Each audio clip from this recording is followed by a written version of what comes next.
ಬಹಳ ನಮಗೆ ಮಯೂರಕ್ಕಿರುವ ಆಧಾರನೇ ದೇವಡು ನರಸಿಂಹಶಾಸ್ತ್ರಿಗಳ ಕಾದಂಬರಿ.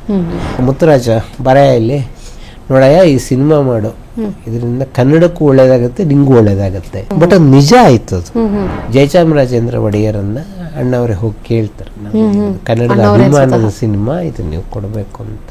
ಸ್ವತಃ ರಾಜ್ಕುಮಾರನೇ ಬಂದು ಕೇಳಿದ್ರೆ ಇಲ್ಲ ಅನ್ನೋಕೆ ಯಾರಿಗಪ್ಪ ಬಾಯಿ ಬರುತ್ತೆ ನೋಡಿ. ಅವರು ರಾಜರೇ.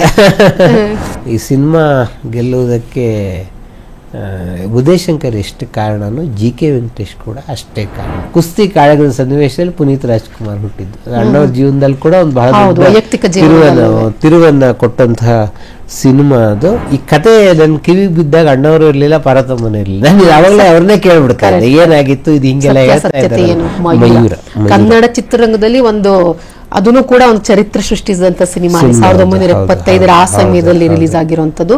ನಾನಿರುವುದೇ ನಿಮಗಾಗಿ. ಆ ಹಾಡು ಇವತ್ತಿಗೂ ಕೂಡ ಒಂದು ರೀತಿಯಲ್ಲಿ ಏನೋ ಒಂದು ರಿಪ್ರೆಸೆಂಟೇಟಿವ್ ಸಾಂಗ್ ಅಂತ ಅಂತೀವಿ. ಆ ಸಿನಿಮಾದ ಬಗ್ಗೆ ಹೇಳೋದಾದ್ರೆ ಅಣ್ಣ ಅವರ ಜೀವನದಲ್ಲಿ ಒಂದು ಟರ್ನೇ ತೆಗೆದುಕೊಂಡಂತ ಸಿನಿಮಾ ಅಂತ ಹೇಳಿ. ಇದು ಒಂದು ನಿಮ್ಗೆ ಕನ್ನಡದ ಮೊದಲ ರಾಜವಂಶ, ಕದಂಬ ರಾಜವಂಶ.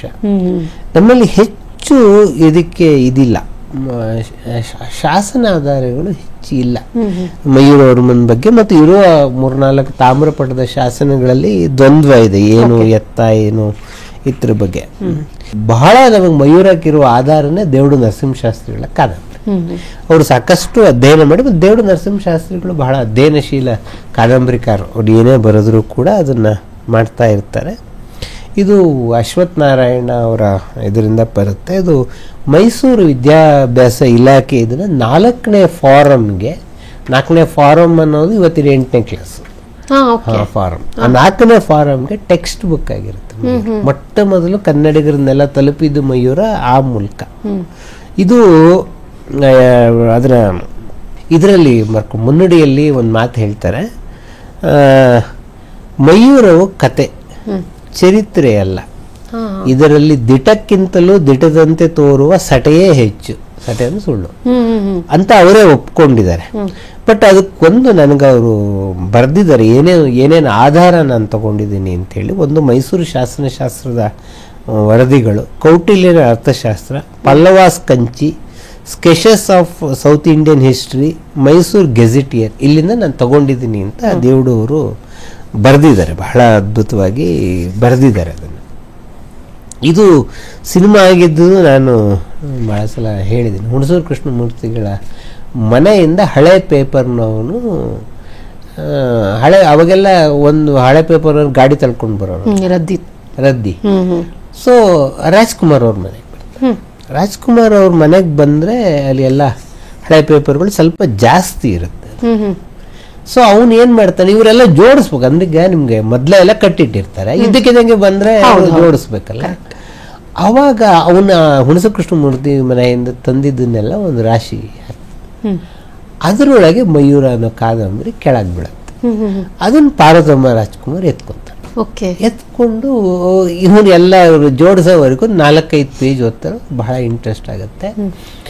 ಅವನಿಗೆ ಕೇಳ್ತಾರೆ, ಅವನು ರದ್ದಿ ಪೇಪರ್, ಅವ್ನು ತಮಿಳನು, ಅವನಿಗೇನು ಕನ್ನಡ ಮಯೂರ ಅವನಿಗೇನು ಅರ್ಥ ಆಗಬೇಕು, ಈ ಪುಸ್ತಕ ನನಗೆ ಕೊಡಯ್ಯ, ನೀನು ಬೇರೆ ಪುಸ್ತಕಗಳನ್ನೆಲ್ಲ ತಗೊಂಡು ಹೋಗು.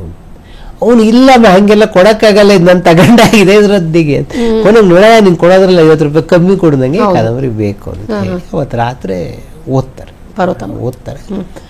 ಪಾರ್ವತಮ್ಮನ ನನಗೂ ಹೇಳಿದ್ರು. ಬಹಳ ಅವ್ರಿಗೆ ಇಷ್ಟವಾದದ್ದು ರಾಜಮಾತೆ ಕನಸಲ್ಲಿ ಬಂದು ನಿಂಗೆ ಸಿಂಹಾಸನ ಬೇಡವೇ, ಖಡ್ಗ ಬೇಡವೇ ಎನ್ನುವ ಸನ್ನಿವೇಶ ಇದೆಯಲ್ಲ, ಇದು ಬಹಳ ಅದ್ಭುತವಾಗಿ ಆಗತ್ತೆ ಅಂತ ಹೇಳಿ ರಾಜ್ಕುಮಾರ್ ಶೂಟಿಂಗ್ ಹೋಗಿರ್ತಾರೆ. ಬಂದು ರಾತ್ರಿ ಊಟ ಮಾಡುವಾಗ ಕಾದಂಬರಿ ಬಗ್ಗೆ ಮಾತಾಡ್ತಾರೆ. ಆವಾಗ ಅವರ ನೆಕ್ಸ್ಟ್ ಡೇ ರಾಜ್ಕುಮಾರ್ ಅವರ ಚಿಕ್ಕಪ್ಪ ನಾಗೇಗೌಡ ಅಂತ ಬರ್ತಾರೆ ಮನೆಗೆ. ಸೊ ಈ ಪ್ರಸಂಗ ನಂಗೆ ಅಣ್ಣವರೇ ಹೇಳಿದ್ರು. ನಾಗೇಗೌಡ ಅವರು ಕಾಲಜ್ಞಾನಿಗಳು, ಅವ್ರಿಗೆ ಗೊತ್ತಾಗ್ತಾ ಇತ್ತು. ಅವರು ಪಾರ್ವತಮ್ಮನಿಗೆ ಹೇಳ್ತಾರೆ, ಹೇಳಮ್ಮ ಅದೇನೋ ಕತೆ ಹೇಳ್ತಾ ಇದ್ದೆಲ್ಲ ನೀನು ಅಂತ ಹೇಳ್ಬಿಟ್ಟು, ಮುತ್ತುರಾಜ ಬರೆಯ ಇಲ್ಲಿ ನೋಡಯ್ಯ ಈ ಸಿನಿಮಾ ಮಾಡು, ಇದರಿಂದ ಕನ್ನಡಕ್ಕೂ ಒಳ್ಳೇದಾಗತ್ತೆ, ನಿಂಗೂ ಒಳ್ಳೇದಾಗತ್ತೆ ಅಂತ ಹೇಳಿಬಿಟ್ಟು ಅವತ್ತೇ ರಾತ್ರಿ ಸಾಯ್ತಾರೆ ಅವರು. ಸೊ ಅದ ಅಣ್ಣವ್ರು ಯಾವಾಗಲೂ ಹೇಳೋರು ಕಾಲಜ್ಞಾನ ಅದು ಆದ್ಮೇಲೆ 2 ವರ್ಷ ಆದ್ಮೇಲೆ ಆ ಸಿನಿಮಾ ಆಗಿತ್ತು, ಅದಾದ್ಮೇಲೆ. ಬಟ್ ಅದು ನಿಜ ಆಯ್ತು ಅದು. ಸೊ ಆಮೇಲೆ ಈ ಸಿನಿಮಾನ ಯಾರು ಪ್ರೊಡ್ಯೂಸ್ ಮಾಡ್ತಾರೆ ಅಂತ ಹೇಳುವಾಗ ಬಾಲಕೃಷ್ಣ ಈ ಸಿನಿಮಾನ ಮಾಡಬೇಕು ಅಂತ ಮೊದಲು ಹೊರಟಂಥವ್ರು. ಆಮೇಲೆ ಅದರ ಬಜೆಟ್ ಎಲ್ಲ ಲೆಕ್ಕ ಹಾಕಿ ನನ್ನ ಕೈಲಿ ಆಗಲ್ಲ ಇದು ಅಂತ ಬಾಲಣ್ಣ ಕೈ ಬಿಟ್ರು. ಆಗ ಅದನ್ನು ಬಹಳ ಹೇರಳವಾಗಿ ದುಡ್ಡು ಹಾಕಿ ಮುಂದೆ ಹಾಕೋದ್ರಲ್ಲಿ TP ವೇಣುಗೋಪಾಲ್, ಬಾಂಡ್ ಸಿನಿಮಾಗಳನ್ನು ರಾಜ್ಕುಮಾರ್ ಮಾಡಿದಂಥವ್ರು TP ವೇಣುಗೋಪಾಲ್ ಅಣ್ಣರೊಂದು ಮಾತು ಹೇಳೋರು, ಏನ್ ಮನುಷ್ಯ ಯಾವನು, ಒಂದು ಪೈಸಾ ದುಡ್ಡಿಗೆ ಲೆಕ್ಕ ಹಾಕಲಿಲ್ಲ, ಕನ್ನಡದ ಸಿನಿಮಾ ಎಷ್ಟಾದ್ರೂ ದುಡ್ಡು ಖರ್ಚಾಗ್ಲಿ ಅಂತ ಹೇಳಿ ಅವನು ಹಂಗೆ ಖರ್ಚು ಮಾಡಿದ್ದಕ್ಕೆ ಇವತ್ತು ಮಯೂರ ನಮ್ಮ ಕಣ್ಣು ಮುಂದೆ ಬಂತು ಅಂತ ಹೇಳಿ. ಆಮೇಲೆ ಅದು ಅವಾಗ ಮೈಸೂರು ಅರಮನೆ ಯಾರಿಗೂ ಶೂಟಿಂಗಿಗೆ ಕೊಡ್ತಾ ಇರಲಿಲ್ಲ. ಜಯಚಾಮರಾಜೇಂದ್ರ ಒಡೆಯರನ್ನ ಅಣ್ಣವರೇ ಹೋಗಿ ಕೇಳ್ತಾರೆ, ಕನ್ನಡದ ಅಭಿಮಾನದ ಸಿನಿಮಾ ಇದು ನೀವು ಕೊಡಬೇಕು ಅಂತ. ಅವರು ಅದನ್ನ ಅಣ್ಣ ತುಂಬಾ ಚೆನ್ನಾಗಿ ಹೇಳ, ಸ್ವತಃ ರಾಜ್ಕುಮಾರನೇ ಬಂದು ಕೇಳಿದ್ರೆ ಇಲ್ಲ ಅನ್ನೋಕೆ ಯಾರಿಗಪ್ಪ ಬಾಯಿ ಬರುತ್ತೆ ನೋಡಿ. ದುರದೃಷ್ಟವಶಾತ್ ಈ ಸಿನಿಮಾ ಮುಗಿಯುವಾಗ ಜಯಚಾಮರಾಜೇಂದ್ರ ಒಡೆಯರ್ ಇರಲಿಲ್ಲ. ಸಿನಿಮಾ ಶುರುವಾದಾಗ ಇದ್ರು. ಬಹಳ ಇಡೀ ನೀವು ಬಹಳ ಜನ ನಾವು ಚಿಕ್ಕವರಾದಾಗಂತೂ ಮೈಸೂರು ಅರಮನೆ ನೋಡೋ ರಾಜ್ಕುಮಾರ್ ಮನೆ ಅಂತ ಹೇಳ್ತಾ ಇದ್ದಾರೆ. ಮಯೂರ ಪೂರ್ತಿ ಮೈಸೂರು ಅರಮನೆಯಲ್ಲೇ ಶೂಟಿಂಗ್ ಆಗಿರ್ತಕ್ಕಂಥದ್ದು. ಅರಮನೆಯಲ್ಲೇ ಅದನ್ನ ಶೂಟಿಂಗ್ ರಾಜ್ಕುಮಾರ್ ಮೇಲಿದ್ದ ಗೌರವದಿಂದ ಅವರು ಹೌದು ಬಿಟ್ಕೊಡ್ತಾರೆ. ಬಹಳ ಬಹಳ ಅದ್ಭುತ. ಆಮೇಲೆ ಅವಾಗೊಂದು ನಂಬಿಕೆ ಇತ್ತು, ಅಂದ್ರೆ ನಿಮ್ಗೆ ಐತಿಹಾಸಿಕ ಸಿನಿಮಾಗೆ ಬರೆದ್ರೆ ಒಂದ ಹುಣಸೂರು ಕೃಷ್ಣಮೂರ್ತಿ ಬರೀಬೇಕು, ಇಲ್ಲ ಜಿ.ವಿ. ಅಯ್ಯರ್ ಬರೀಬೇಕು ಅಂತ ಹೇಳಿ. ಆದ್ರೆ ಉದಯಶಂಕರ್ ಬರೀತಾರೆ ಅಂದಾಗ ಬಹಳ ಜನ ಹೇಳಿದ್ರು ಇಲ್ಲ ಅಯ್ಯರನ್ನು ಕರೆಸಿ ಬರೆಸಿ ಬೇಡ ಅಂತ. ಅಷ್ಟೊತ್ತಿಗೆ ಆಗಲೇ ಕಲಾತ್ಮಕ ಸಿನಿಮಾಗಳ ಕಡೆ ಬಂದ್ಬಿಟ್ಟಿದ್ರು, ಹಂಸಗೀತೆ ಎಲ್ಲ ಮಾಡ್ತಾ ಇದ್ರು. ಅಣ್ಣವ್ರು ಹೇಳಿದ್ರು ಇಲ್ಲ ನಂಗೆ ಉದಯಶಂಕರ್ ಮೇಲೆ ನಂಬಿಕೆ ಇದೆ, ಅವ್ನು ಬರದೇ ಬರೀತಾನೆ ಅಂತ. ಅಪಾರವಾದ ಆ ನಂಬಿಕೆ ಇದೆಯಲ್ಲ ಅದು ಆ ಸಿನಿಮಾನ ಗೆಲ್ಲಿಸ್ತು ಅಂತ ಹೇಳ್ಬೋದು. ಉದಯಶಂಕರ್ ಡೈಲಾಗ್ಗಳು ಬಹಳ ಅದ್ಭುತ, ಎಸ್ಪೆಷಲಿ ಅವರು ಕನ್ನಡಿಗರ ಸ್ವಾಭಿಮಾನದ ಕೆಲವು ಡೈಲಾಗ್ಗಳಿದೆಯಲ್ಲ, ಈ ನಾಡನ್ನು ನಾನು ಉಳಿಸ್ತೀನಿ ಅಂತ ಹೇಳೋದು, ಅದು ಬಹಳ ಅದ್ಭುತವಾಗಿ ಬಂದಂತಹ ಡೈಲಾಗ್ಗಳು. ಆಮೇಲೆ ಅಣ್ಣವರೇ ಅದನ್ನು ಹೇಳಿದರು ಬಹಳ ಕಡೆ, ಈ ಸಿನಿಮಾ ಗೆಲ್ಲುವುದಕ್ಕೆ ಉದಯಶಂಕರ್ ಎಷ್ಟು ಕಾರಣನೋ ಜಿ.ಕೆ. ವೆಂಕಟೇಶ್ ಕೂಡ ಅಷ್ಟೇ ಕಾರಣ. ಯಾಕಂದರೆ ಇದರ ವಾರ್ ಸೀನ್ಗಳನ್ನು ನೀವು ಮ್ಯೂಸಿಕ್ ಒಂದು ಬ್ಯಾಕ್ಗ್ರೌಂಡ್ ಮ್ಯೂಸಿಕ್ ಅನ್ನು ಕೊಟ್ಟಿದ್ದಾರೆ ಜಿ.ಕೆ. ವೆಂಕಟೇಶ್, ಅತ್ಯದ್ಭುತ. ಅದು only Venkatesh can do that.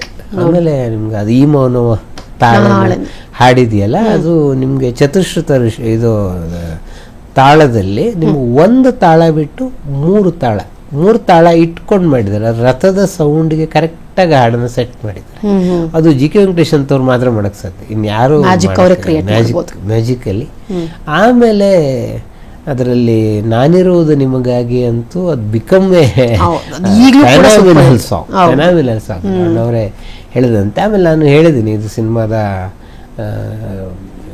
ಕುಸ್ತಿ ಕಾಳಗದ ಸನ್ನಿವೇಶದಲ್ಲಿ ಪುನೀತ್ ರಾಜ್ಕುಮಾರ್ ಹುಟ್ಟಿದ್ದು. ಅಣ್ಣವ್ರ ಜೀವನದಲ್ಲಿ ಕೂಡ ಒಂದು ಬಹಳ ತಿರುವನ್ನ ಕೊಟ್ಟಂತಹ ಸಿನಿಮಾ ಅದು. ಅದನ್ನ ನಾನು ಹಿಂದೆ ನಿಮ್ಗೆ ಹೇಳಿದ್ದೀನಿ. ಇದ್ರ ಬಗ್ಗೆ ಒಂದು ಮಂಜುಳಾ ಇದರ ನಾಯಕಿ ಪಾತ್ರ ಮಾಡಿದ್ರು.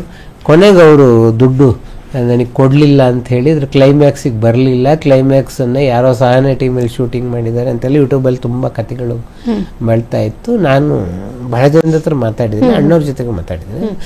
2-3 ಕಾರಣ ಇದೆ. ಒಂದು, ಅದು ಸುಳ್ಳು ಅಂತ ಹೇಳೋದಕ್ಕೆ. ಒಂದು, ಈ ಸಿನಿಮಾ ಬಂದಾಗ ಮಂಜುಳಾ ಅಷ್ಟು ದೊಡ್ಡ ಕಲಾವಿದೆ ಆಗೇ ಇರಲಿಲ್ಲ. ಮಯೂರ ಬಂದಾಗ ನನಗೆ ದುಡ್ಡು ಕೊಡದೆ ನಾನು ಅಣ್ಣವ್ರ ಸಿನಿಮಾ ನಾನು ಕ್ಲೈಮ್ಯಾಕ್ಸ್ ಮಾಡಲ್ಲ ಅಂತ ಹೇಳುವಷ್ಟು ದೊಡ್ಡ ಕಲಾವಿದೆ ಆಗಿರ್ಲಿಲ್ಲ. ಅಕಸ್ಮಾತ್ ಆಗಿದ್ಲು ಅಂತಲೇ ಇಟ್ಕೊಳ್ಳಿ, ಅವ್ರ ಮೇಲೆ ಎಂತ ದ್ವೇಷ ಇರ್ಬೇಕು ಅಣ್ಣವ್ರ ಅಲ್ವಾ.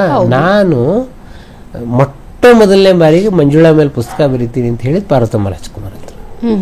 ಅವ್ರಂದ್ರು ಖಂಡಿತ ಮಾಡ್ಬೇಕಾದ ಹುಡುಗಿ ಕೆಲಸ, ನಮ್ಮ ಮನೆ ಹುಡುಗಿ ಅವಳು, ಅವಳಿಗೆ ಅನ್ಯಾಯ ಆಗಿದೆ, ನೀನು ಬರೀಬೇಕು, ನಾನು 2 ದಿನ ನನ್ ಟೈಮ್ ಕೊಡು, ನಾನು ಮಂಜುಳಾ ಕತೆ ಎಲ್ಲ ಹೇಳ್ತೀನಿ ಅಂತ. ನಿಜವಾಗ್ಲೂ ಮಂಜುಳಾ ಹಿಂಗೇನಾರು ಮಾಡಿದ್ ಹೌದಾದ್ರೆ ಈ ಮಾತನ್ನ ಪಾರ್ವತಮ್ಮ ರಾಜ್ಕುಮಾರ್ ಹೇಳ್ತಿರ್ಲಿ ಅಲ್ವಾ. ಆಮೇಲೆ ಇದು ಆದ್ಮೇಲೆ ಅವ್ರು ನೀನನ್ನ ಗೆಲ್ಲಲಾರೆ ಸಿನಿಮಾ ಮಾಡಿದ್ದಾರೆ. ಸೊ ಮಾಡ್ತಿರ್ಲಿಲ್ಲ ಹಂಗೇನಾದ್ರು ಅನ್ಯಾಯ ಮಾಡಿದ್ರೆ. ಅದರಿಂದ ನಾನು ಬಹಳ ಮತ್ತು ಮಂಜುಳಾ ತುಂಬ ಚೆನ್ನಾಗೂ ಆ್ಯಕ್ಟ್ ಮಾಡಿದ್ದಾರೆ, ಒಳ್ಳೆಯ ಕಲಾವಿದೆ ಕೂಡ ಇದು. ಅದೊಂದು ಸೀರೀಸ್, ಒಂದು 6 ಸಿನಿಮಾ ಒಟ್ಟೊಟ್ಟಿಗೆ ರಾಜ್ಕುಮಾರ್ ಮಂಜುಳಾ ಬಂದಿದ್ರಲ್ಲಿ ಇದು ಕೊನೆ. ಅದಾದ್ಮೇಲೆ ನೀನೇನ ಗೆಲ್ಲರ ಒಂದು ಗ್ಯಾಪ್ ನಂತರ ಬಂದಂತಹ ಸಿನಿಮಾ ಅದು. ಎಕ್ಸಾಕ್ಟ್ ಆಗಿದ್ದೇನು ಬಂದಿರ್ಲಿಲ್ವಾ ಅವರು ಇಲ್ಲ ಕ್ಲೈಮ್ ಅದು ಏನಾಯ್ತು ಅಂತಂದ್ರೆ ರಾಜ್ಕುಮಾರ್ ಹೇಳಿದ್ರು 4,000 ಅಡಿ ಬಂದ್ಬಿಟ್ಟಿತ್ತು ಸಿನಿಮಾ. ಅಂದ್ರೆ ಸುಮಾರು 3.25 ಗಂಟೆ ಆಗ್ತಾ ಇತ್ತು. ಆಗೆಲ್ಲ 2.5 ಗಂಟೆ ಮೇಲೆ ಸಿನಿಮಾ ಯಾರು ನೋಡ್ತಾ ಇರ್ಲಿಲ್ಲ. ಇದು ಅಣ್ಣವ್ರದ್ದೇ ಮಾತಿದ್ರು. ನಂಗೆ ಅದು ಅವ್ರ ಹೇಳಿದ ಸ್ಟೈಲಲ್ಲಿ ಕುತ್ಕೊಂಡು ನೋಡಿದ್ವು ಅಯ್ಯ ಚಾಮುಂಡೇಶ್ವರಿಯಲ್ಲಿ ಏನ್ ಕಟ್ ಮಾಡೋದು ಏನ್ ಬಿಡೋದು ಅಂತ ಗೊತ್ತಾಗ್ತಾ ಇಲ್ಲ. ಎಲ್ಲವೂ ಚೆನ್ನಾಗಿದೆ, ಎಲ್ಲವೂ ಬೇಕು. ಕೊನೆ ಕ್ಲೈಮ್ಯಾಕ್ಸಿನ ಕೆಲವು ಭಾಗಗಳನ್ನ ಕಟ್ ಮಾಡಲೇಬೇಕಾಯ್ತು. ನಿಮಗೆ ಕ್ಲೈಮ್ಯಾಕ್ಸ್ ಎಲ್ಲ ಆದ್ಮೇಲೆ ಕೊನೆಗೆ ಒಂದು ಮದುವೆ ಸೀನಿಗೆ ಎಂಡ್ ಆಗಬೇಕು ಸಿನಿಮಾ. ಸೊ ನಿಮಗೆ ಆ 3/4 ಗಂಟೆ ಸಿನಿಮಾ ಕಟ್ ಆದ್ಮೇಲೆ ನಿಮ್ಗೆ ಕೊನೆಗೆ ಪ್ಯಾಚಪ್ ಶೂಟಿಂಗ್ ಮಾಡಿ. ಸೊ ಆ ಟೈಮ್ನಲ್ಲಿ ಮಂಜುಳಾ ಇವ್ರಿಗೆ ಸಿಕ್ಕಿಲ್ಲ, ಬೇರೆ ಬೇರೆ ಸಿನಿಮಾದಲ್ಲಿದ್ದಾರೆ. ಅಣ್ಣವರೇ ಹೇಳಿದ್ರೆ ಯಾಕೆ ಬರೀ ಒಂದು ಮದುವೆ ಸೀನ್ಗೊಂದಕ್ಕೆ ತಾನೆ ಪಾಪಲ್ಲಿ ಡಿಸ್ಟರ್ಬ್ ಮಾಡಬೇಡಿ, ನಾವೇ ಅದನ್ನ ಅಡ್ಜಸ್ಟ್ ಮಾಡಿ ಮುಗಿಸ್ಬೇಕು ನೋಡಿ. ಹಾಗಾಗಿ ಮಂಜುಳಾ ಇಲ್ಲ ಅದರಲ್ಲಿ, ಕ್ಲೋಸ್ ಅಪ್ ಶಾರ್ಟ್ಗಳಲ್ಲಿ ಅದನ್ನು ಮುಗಿಸಿದ್ದಾರೆ. ಇಷ್ಟೇ ನಿಜವಾಗ್ಲೂ ನಡೆದಿರೋದು ನೋಡಿ. ಇರೋ ವಿಚಾರ ಇದು ನಿಜವಾದ ಇದು. ಇದಕ್ಕೆ ನೀವು ಆ ಸಿನಿಮಾದ ಸಹ ನಿರ್ದೇಶಕರು ಅಂದ್ಕೊಂಡವರು ಏನೇನೋ ಕಥೆಗಳನ್ನ ಹೇಳಿದ್ರು. ಬಟ್ ಈ ಕಥೆಗಳು ಸಾಕಷ್ಟು ಜನ ಚರ್ಚೆ ಕೂಡ ಎಲ್ಲ ಆದಾಗ ನಾನು ಬಹಳ ಜನದ ಹತ್ರ ಕೇಳಿದೆ. ಸೊ ಈ ಕತೆ ನನ್ನ ಕಿವಿಗೆ ಬಿದ್ದಾಗ ಅಣ್ಣವರು ಇರ್ಲಿಲ್ಲ, ಪಾರ್ವತಮ್ಮನೂ ಇರ್ಲಿಲ್ಲ. ನಾನು ಯಾವಾಗಲೇ ಅವ್ರನ್ನೇ ಕೇಳ್ಬಿಡ್ತಾ ಇದ್ದೆ ಏನಾಗಿತ್ತು ಇದು ಹಿಂಗೆಲ್ಲ ಹೇಳ್ತಾ ಇದ್ದಾರೆ, ಸತ್ಯಾಸತ್ಯತೆಯನ್ನು ಕೇಳ್ಬಿಡ್ತಾ ಇದ್ದೆ. ಅವ್ರು ಇರ್ಲಿಲ್ಲ. ಅವರು ಇದು ಬಹುಶಃ ನಡೆದಿರಬಹುದಾದ ಸಂಗತಿ. ಮಯೂರ ಕೂಡ ಹಾಗೆ ಚಾರಿತ್ರಿಕವಾಗಿ ಬಹಳ ಇಂಪ್ಯಾಕ್ಟ್ ಮಾಡಿದಂತಹ ಸಿನಿಮಾ.